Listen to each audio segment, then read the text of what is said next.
Warning: the following podcast contains descriptions of paranormal events and dead bodies. Listener discretion is advised.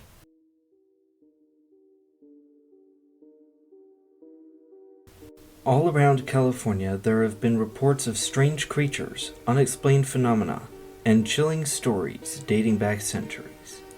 These unexplained encounters with creatures beyond what we know to be our reality have been itching at the back of my brain for years. Now, I will be telling you these stories.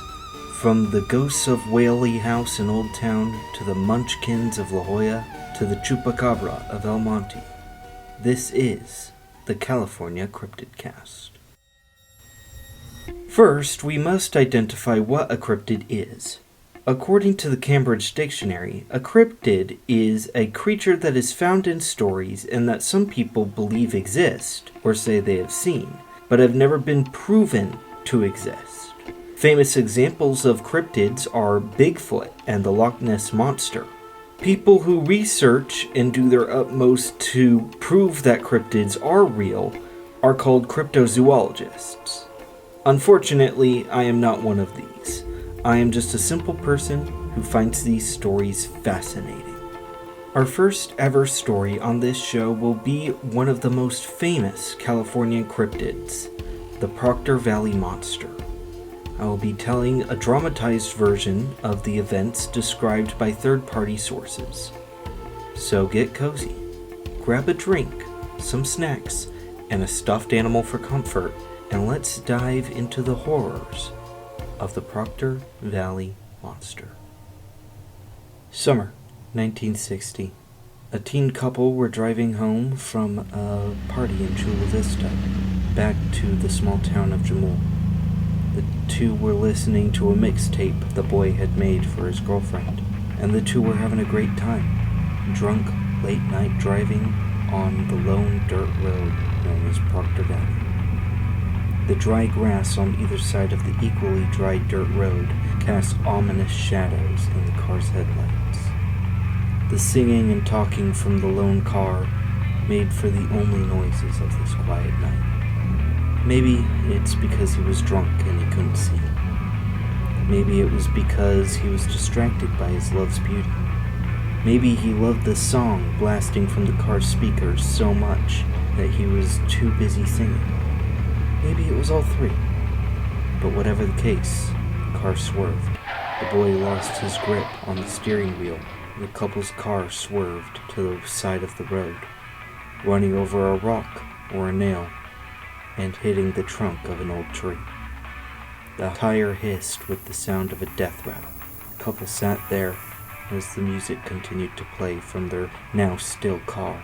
After the shock wore off, the boy turned off the radio, told his love that he would go check on the damage, see if he could get the car up and running again. He exited the car, leaving her inside, alone. After several minutes of unbearable silence, a thud as the boy's face pressed up against the glass. His eyes widened and terrified as a massive shadow took up the space behind him. The girl screamed, locking the doors and hiding in the gap between the seat and the dashboard. Or more thuds, and the sound of metal scraping.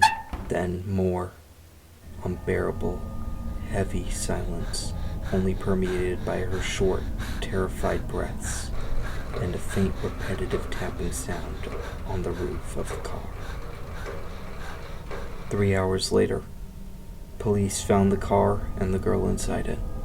They got her out safely, though traumatized by the event.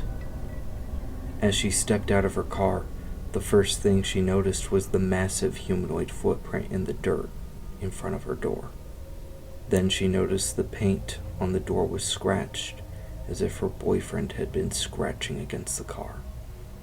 Her eyes followed the scratches up, where they rested on the broken body of her love, hanging over one of the tree branches and dripping blood onto the roof of the car.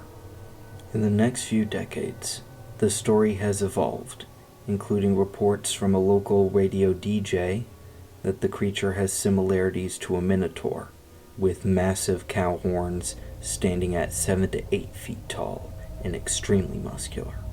But I think it's better to leave this monster up to the imagination. Don't you agree? The casting of the monster's footprint that was found in front of the car can now be viewed at the Bonita Museum in Chula Vista, if you would like to go check it out for yourself.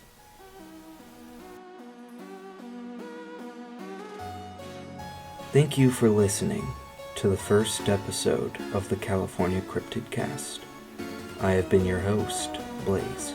Special thanks to Noah Geisler, who composed the music for this series. Check him out on youtube.com, Noah Geisler. And if you would like more episodes like this one, check out youtube.com, California Cryptid Cast. This has been a City Time Sound production.